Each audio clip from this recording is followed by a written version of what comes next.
This video was made possible by Toyota. Ideas for good. Tell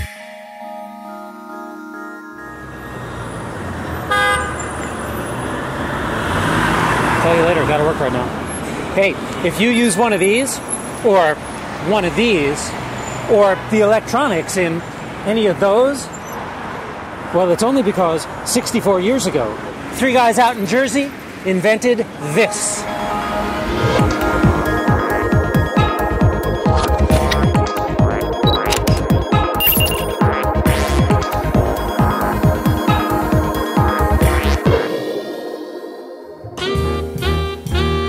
Meet John Bardeen, a mathematical physicist with an amazing grasp of electrons.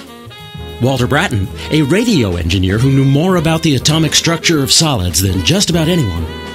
And William Shockley, a physicist who knew a lot about salt and who, rumor has it, was kind of a difficult guy to get along with. The 3 worked at Bell Labs, the research arm of the telephone monopoly that once ruled the wires in the United States. And what they came up with disrupted everything.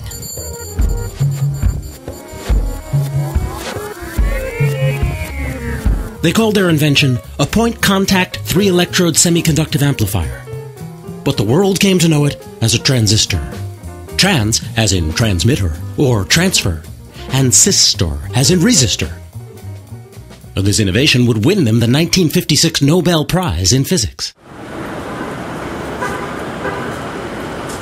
Well, since you personally own at least 10 million transistors, more likely several hundred million in your various devices, I thought you might like to know how they work.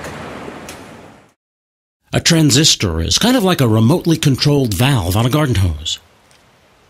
It can switch the water on fully, or shut it off completely, or it can control the volume of water that's allowed to flow.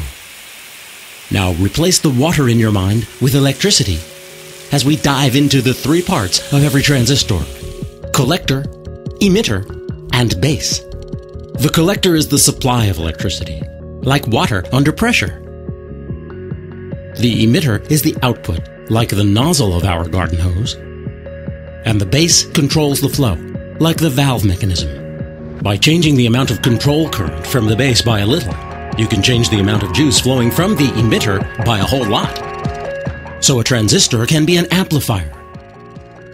But it can also switch. So to use it for computing, on and off become the ones and zeros of binary logic.